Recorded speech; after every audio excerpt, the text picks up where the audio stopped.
Ղարաբաղյան խնդիր, հայ-թուրքական հարաբերություններ, սահմանադրական բարեփոխումներ, ընտրական օրենսգիր եւ հետագա մեր գործունեության շարունակություն զարգացումը։ Չէ, այդպես է կոնկրետ ողջունեցին սահմանադրական բարեփոխումները, իսկ ընտրական օրենսգրքի հետ դեռ հետագայում Երաշխիքներ հնչեցին ձեր կողմից, որ մենք ունենանք այնպիսի ընտրական օրենսգիրք, որը միանշանակ։ Եթե չեմ սխալվում, մինչև ամսի 1-ը, մարտի 1-ը պետք է ազգային ժողովին ներկայացվեն ընտրական օրենսգիրքը, մինչդեռ եւ ընդդիմադիրները եւ հանրությունը տեղյակ չի, ինչ եղավ, ոնց եղավ, ինչ կարող։ Ամեն ինչ նորմալ է եւ լավ է գնում։ Առաջիկա հենց առաջին կառավարության նիստից հետո կներկայացվի ընտրական օրենսգիր։ Ոչ, այս շաբաթվա մեջ ամենայն հավանականությամբ։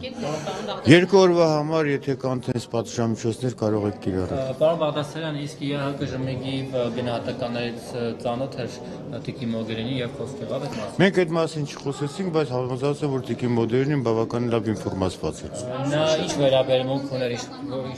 Արդեն ասեցի, որ այդքան ՀԿԲ-ի խախտումների հետ կապված այդ նման տիպի հարցեր չի քննարկվել, նման տիպի խնդիրներ չի քննարկվել։ Դուք կարող եք այդ բոլորը ճիշտել իրենց։ Փաստաթղթի մասին հետագա անելիքների խոսքն է։ Համաձայնագրի, այո, բնականաբար, որ մենք բոլորս երկկողմանի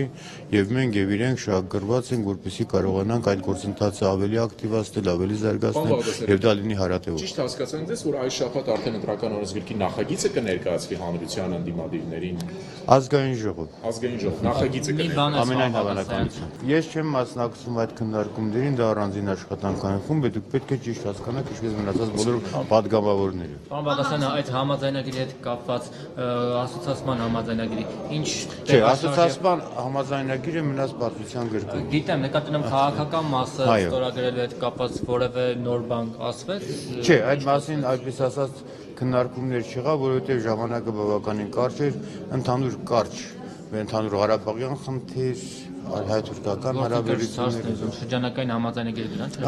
չէ։ Մենք պարզապես իրար հետ եկանք ընդհանուր փոխադարձ, այսպես բարին մաղթանքներ, ջերմ մաղթանքներ, որ մենք երկկողմանի շահագրգռված ենք մեր գործընթացը ավելի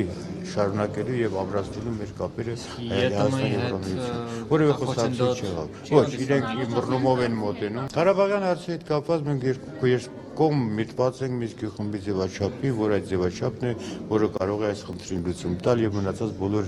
միջամտությունները դրանից թաքցնել։ Շատ խորհրդանշական օր է եկել ձեզ հետ հանդիպման ամսի 1-ն է, 8 տարի առաջ մարտի։ Ամենայն դեպս սիրայցը սա կարող է համընկնել այդ օրվա հետ, բայց միտված չէ այդ հանում։ Պարոն Բաղդասարյան, այնուամենայնիվ այսօր հանրապետականները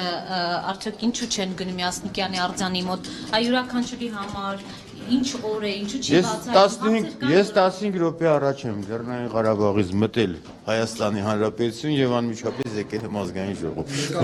Նույնիսկ ինֆորմացիա չեմ տիրապետում։